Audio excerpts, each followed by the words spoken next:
It was a calm Sunday evening, the kind of evening where families usually sit together, laugh, and enjoy a warm meal. But for Margaret, the night carried a strange heaviness.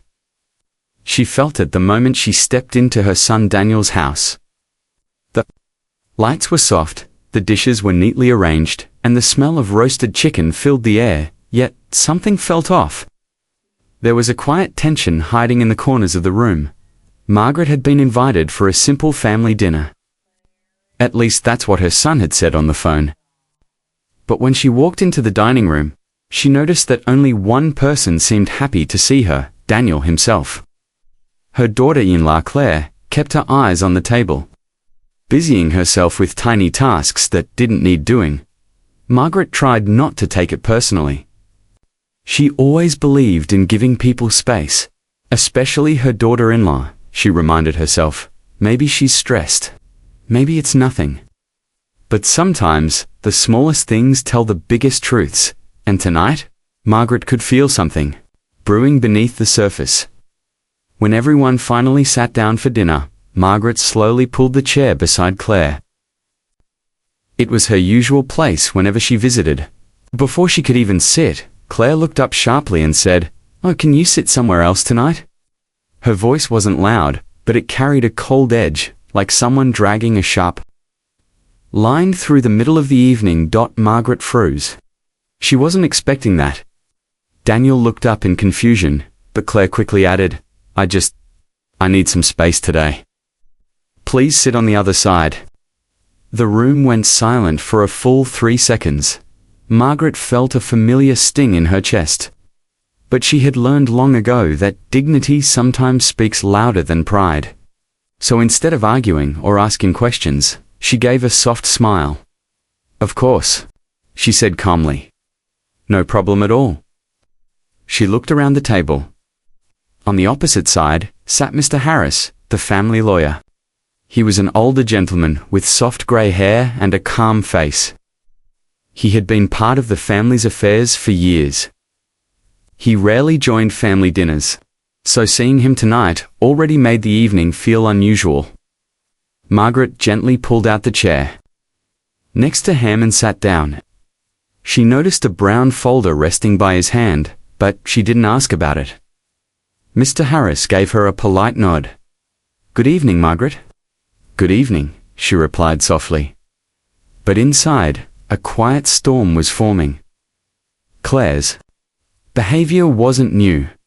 Over the past year, she had grown distant, even slightly irritated by Margaret's presence. But tonight felt different. Tonight, Claire wasn't just cold, she was nervous. Her hands shook slightly when she poured water. She avoided eye contact. Every few seconds, she glanced at the brown folder in front of the lawyer, as if it scared. Pangaea tried to lighten the mood with conversation about work, but even he sensed something was strange. His voice lacked its usual warmth. His eyes shifted between his wife, the folder, and his mother. It was clear he didn't know what was happening either. Margaret took small bites of food, keeping her expression peaceful. But her thoughts raced. Why is the lawyer here? Why is Claire so tense? Why did she not want me beside her? The questions sat heavy in her mind, like unopened letters waiting on a desk. Halfway through dinner, Mr. Harris finally cleared his throat. It was a soft sound, but it felt loud enough to slice through the room. "Before we continue," he said gently, "I believe it's time we discuss the matter we are all gathered for tonight." Daniel's fork froze mid-air. Claire's face went pale. Margaret leaned back slightly, trying to read the expressions around her. Whatever this was, it had nothing to do with a simple dinner. The lawyer opened the brown folder and placed a set of neatly stacked papers on the table. "We have important documents to review," he continued, "and I believe it would be best if everyone remained calm while we go through them." Margaret's heartbeat slowed, then quickened again. "Documents? What documents? Why now?" She glanced toward Claire, who looked like she wanted to disappear into her chair. Her eyes were red, her lips tight, her fingers intertwined in a nervous knot. Margaret didn't know what was coming, but one thing was clear. Claire didn't want her sitting beside her, because she didn't want Margaret to see her reactions up close. And as the lawyer turned the first page, Margaret's quiet suspicion grew stronger. Something big, something hidden was about to come out. Asterisk. The moment Mr. Harris opened the folder, the entire atmosphere in the room shifted. It felt as if the walls leaned in closer, listening. Even the soft ticking of the dining room clock suddenly sounded too loud in the heavy silence. Margaret kept her hands folded in her lap. Calm. On the outside, but inside, her questions grew louder. Daniel looked confused, almost lost. Claire looked terrified. And the lawyer? The lawyer looked like a man carrying a truth that no one wanted to hear. He placed the top document in the center of the table, adjusting his glasses before speaking. These papers, he began slowly, were prepared at the request of Mr. and Mrs. Thompson 3 months ago. Margaret blinked. Mr. and Mrs. Thompson, that was her and her late husband. But 3 months ago, her husband was already gone. He had passed away peacefully 6 months earlier. Her voice felt trapped in her throat. I wasn't aware of anything, she whispered. Mr. Harris nodded gently. Your husband met with me privately. He wanted certain matters organized properly. He paused, especially concerning the family home and the inheritance. Claire's fork clattered against her plate. She quickly grabbed it, embarrassed, but her hands were trembling too much to hide it. Daniel leaned forward, confused. Why are we talking about this now? The lawyer sighed. Because Claire called me last week. She requested that I bring these documents today. She said the family needed clarity. Margaret turned her head slowly toward Claire. Claire kept her eyes down, staring at her untouched food. Claire? Daniel's voice cracked. What is this about? Claire's chest rose and fell quickly, like she was running out of air. She pressed a napkin into her lap and swallowed hard before saying anything. I thought everyone should know the truth, she whispered. Her voice was so soft that Margaret almost didn't hear her. The truth about what? Daniel asked, his voice sharper now. Claire looked up. Her eyes were shiny with unshed tears, but there was something else to guilt, or maybe fear. The house, she said quietly. Your father didn't leave it to you, Daniel. Daniel sat back, stunned. What do you mean? Claire wiped her eyes carefully, trying not to break down. He left everything to your mother. The words fell like a stone in the middle of the table. Margaret felt her breath hitch. She didn't know what to say. Her husband had always been a quiet man, thoughtful, careful. But he never told her about this meeting. He never mentioned a single thing about changing documents, inheritance, or property. Daniel let out a small, stunned laugh. Well, of course he left it to Mum. It's her home too. Why is this even a problem? But Claire's expression told him this was only the beginning. Mr. Harris gently tapped the papers. Your father didn't just leave the house to your mother. He left all assets entirely in Margaret's name. Full ownership. No division. No shared rights. For a long moment, nobody spoke. Daniel looked confused, not angry, just lost. So, Mum owns everything now. Yes, the lawyer confirmed. Legally and fully. Margaret felt her hands turn cold. She didn't need all that wealth. She never cared about money. She simply wanted peace for her family. But then Claire spoke again softly, shakily, but with a sharpness in her tone. That's not all. Daniel looked at her sharply. Claire, what is going on? Why are you behaving like this? Claire's fingers twisted her napkin. She looked at Daniel, then Margaret, then the lawyer. Finally, she whispered, "Your father made the change, because he didn't trust me." The words sucked the air out of the room.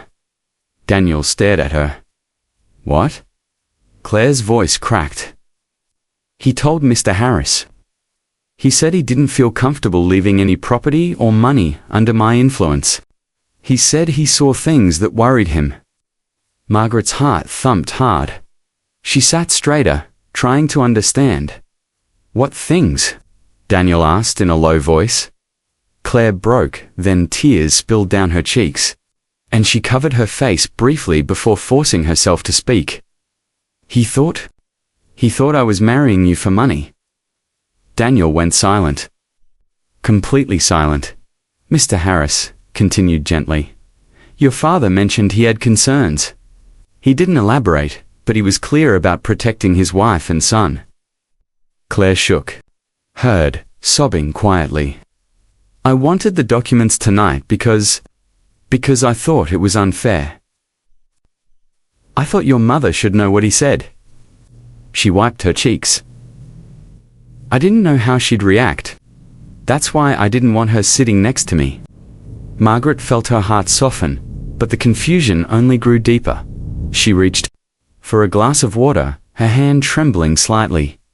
This wasn't just about a house, or money, or documents. This was about trust, broken, hidden, and now painfully exposed.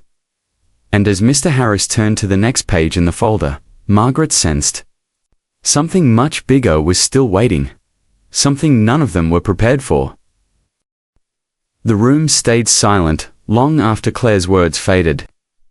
Only the soft ticking of the wall clock filled the space, marking each second of tension. Margaret sat still, her fingers pressed lightly against the glass of water she had not yet brought. To her lips, she felt like she was standing in the middle of a storm she never saw coming. Daniel finally found his voice. "Dad, thought you married me for money." His tone wasn't angry. It was hurt. Deeply hurt, Claire nodded slowly, her eyes red. "I didn't know he felt that way. I swear I didn't." Margaret studied her carefully. Claire looked genuine. Scared, emotional, overwhelmed, but genuine. Margaret felt sympathy rise in her chest. Even though the situation was confusing and painful, Mr. Harris cleared his throat softly. "There is more," he said, lifting the next sheet of paper from the folder. "Your husband left a personal letter. A private message. It was addressed to you, Margaret." Margaret's heart started to beat harder. "A letter?" She whispered. "For me." The lawyer nodded and handed over a neatly folded white envelope. Her name was written in her husband's familiar handwriting, firm and slightly slanted. The same way he used to sign birthday cards. Margaret's breath caught. The sight of his handwriting alone brought a soft ache to her chest. She slid a finger under the sealed flap and opened it slowly. The paper inside was crisp, untouched. For a moment, she hesitated. It felt strange reading the words of a man who was no longer here. Words he had written, knowing he wouldn't be around to explain them. Finally, she unfolded the letter. Her husband's voice echoed through her mind as she read. "My dear Margaret, if you are reading this, I am no longer with you. I hope the days have been gentle to you. I wanted to leave these few words because I know my decisions might surprise you. Please understand that everything I did was for your protection."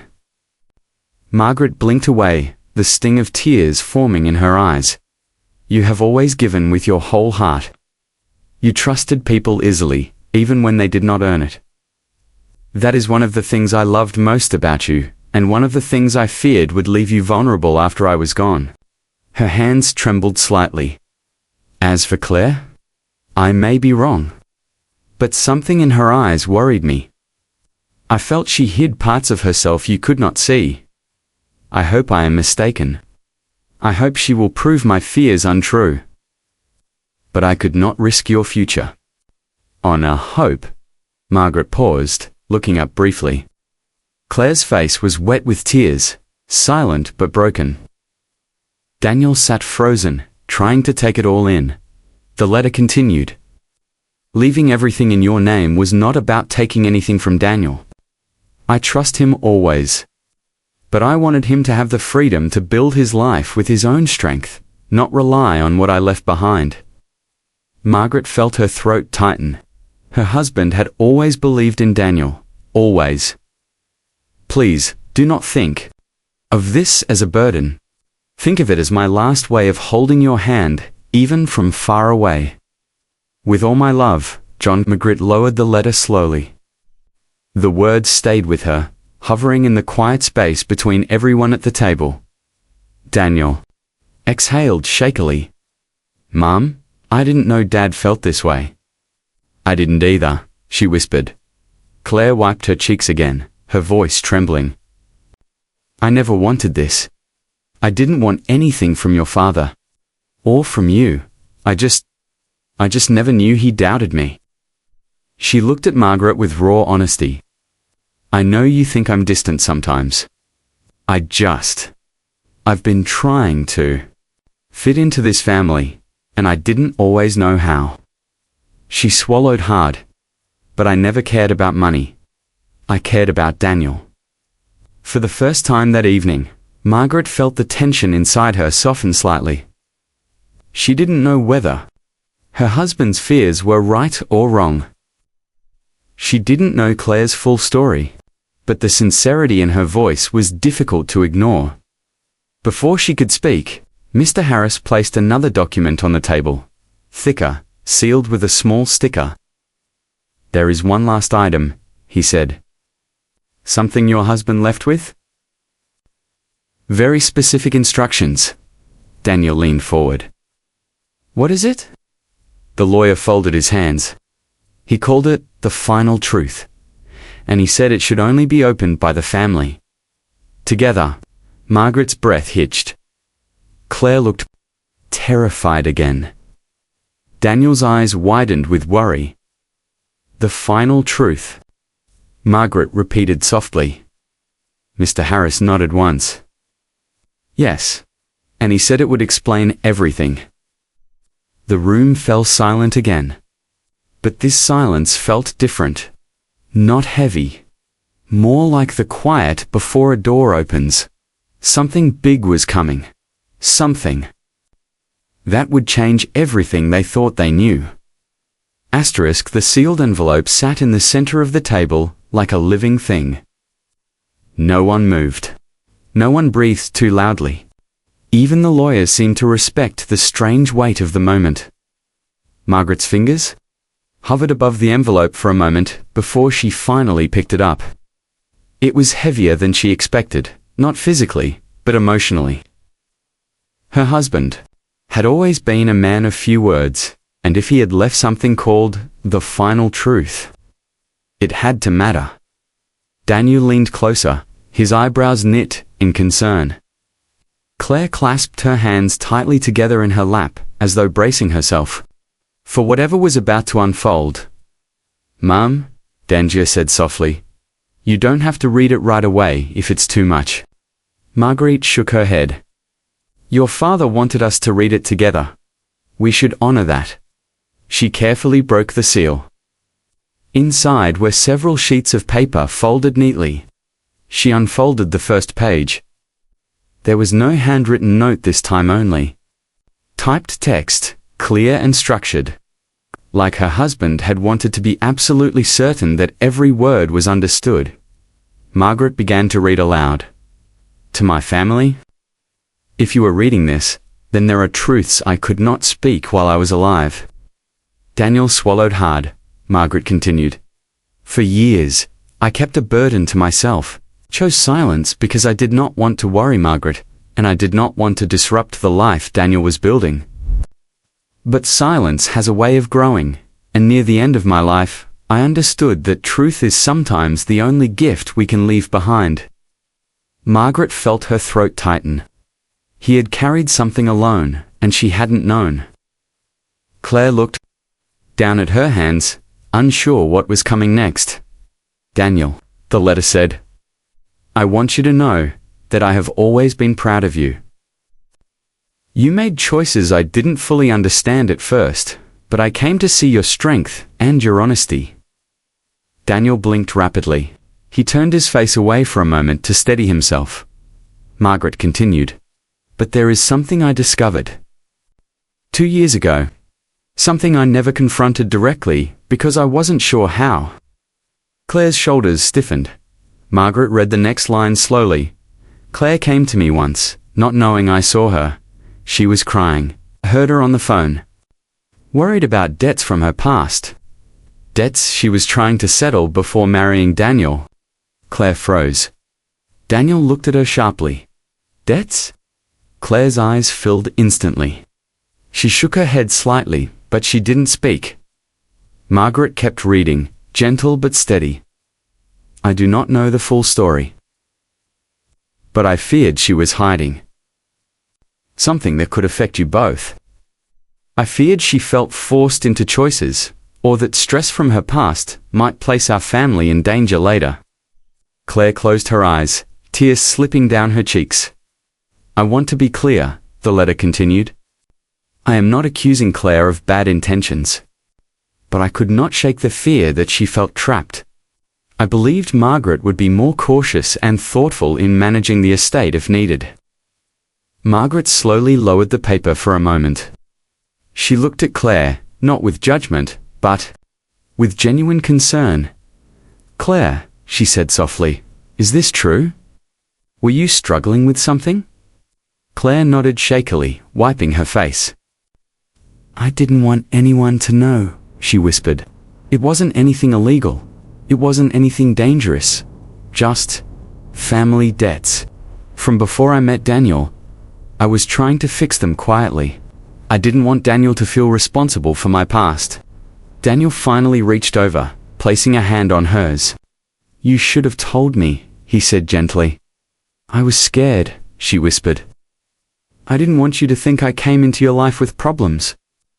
Margaret picked up the letter again. "If my assumption was wrong, and if Claire's heart is truly with the family, then I hope you will all forgive my caution. I am only a man who loved his family and feared leaving them unprotected." A soft breath left Margaret's lips. Her husband hadn't meant to cause conflict. He had simply been worried, protective, human. She read the final lines. "Please use what I left behind to build trust, not suspicion. Use it to start honest conversations. My greatest hope is that this family stays whole." When Margaret finished, she folded the letter quietly. No one spoke for a long time. Finally, Claire exhaled shakily. "I understand why he felt that way," she whispered.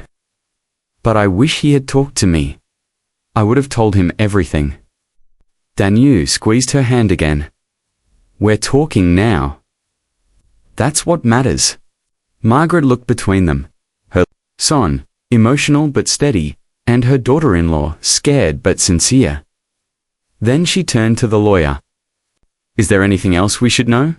Mr. Harris smiled gently. "No. That was everything. Your husband simply wanted clarity and unity after his absence." Margaret nodded. She felt a strange warmth inside her, a mix of sadness and hope. The truth had finally come out. And though it hurt, it also opened a door that had been locked for far too long.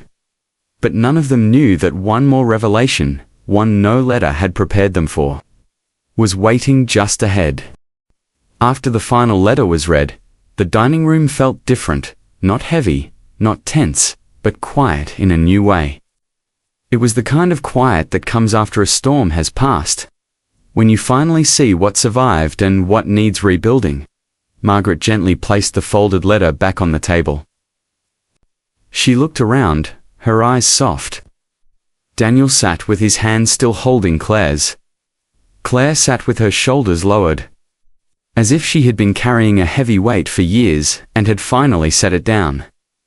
Mr. Harris remained silent, giving the family space. For a long moment, no one spoke. Finally, Margaret exhaled slowly and said, "Your father loved this family more than anything. Every choice he made, even the ones that feel difficult now, came from that love." Claire nodded, tears clinging to her eyelashes. "I know.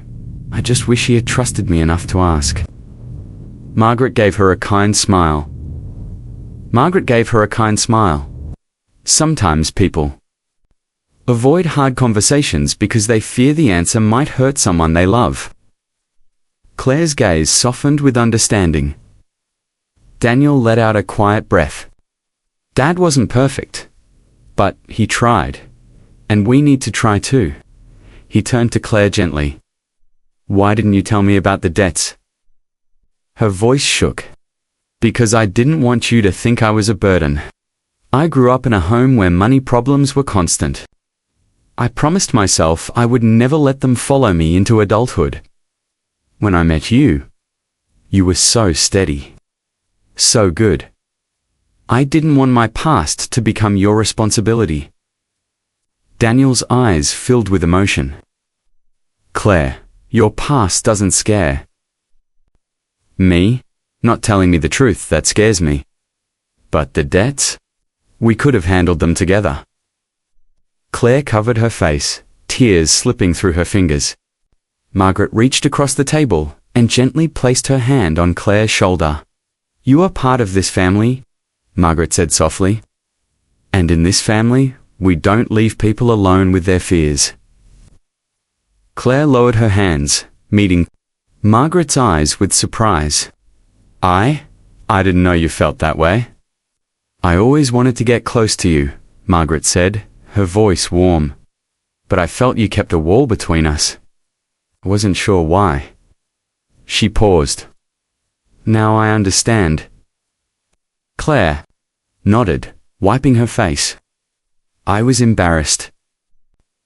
I didn't know how to explain myself." Margaret smiled gently. "Well, now you don't have to hide anymore." The warmth in the room started to grow slow, tender, almost fragile, but real. Mr. Harris quietly gathered the papers, giving the family privacy. "Your husband's wish was for unity," he said. "From what I see tonight, that wish may finally come true." He gave them a respectful nod. "I'll take my leave now." After he left, the three of them remained seated, staring at the table that had witnessed so many emotions in just a few hours. Margaret looked at Daniel. "Your father never meant to cause division, but maybe, in a strange way, this was the only way he knew how to push us toward honesty." Daniel nodded slowly. He was always trying to protect everyone. Then he looked at Claire. "And now it's our turn to protect each other?" Claire reached for his hand again. "I'm sorry, Daniel. I'm sorry for hiding things." "I forgive you," he said simply. "But from now on, no more secrets. Not about money. Not about anything." She nodded firmly. Daniel then turned to his mother. "Mom, whatever Dad left you, it belongs to you, and I don't want you to feel pressured to change anything." Margaret smiled softly. "Your father trusted me to make the right choices. And I trust you both to build your life together without depending on what was left behind." Claire hesitated. "I don't want the inheritance," she said quietly. "I just want peace in this family." Margaret reached across and took her hand. "And you have it?" For the first time that night, Claire let out a relieved laugh, small, shaky, but sincere. Daniel squeezed both their hands. "Let's move forward from this as a family." Margaret nodded. Together. The tension that had filled the house earlier was gone. In its place was something softer, understanding, healing, a promise to be better. Later that night, after dinner dishes were put away and everyone had said their goodbyes, Margaret sat quietly in her car for a moment before driving home. She held her husband's letter in her lap, running a finger over his handwriting. "Thank you," she whispered into the empty car. "Your final truth brought us back together." As she started the engine, she felt lighter, not because the past was perfect, but because the future finally looked hopeful. And sometimes, she realized, the truth really is the first step toward healing.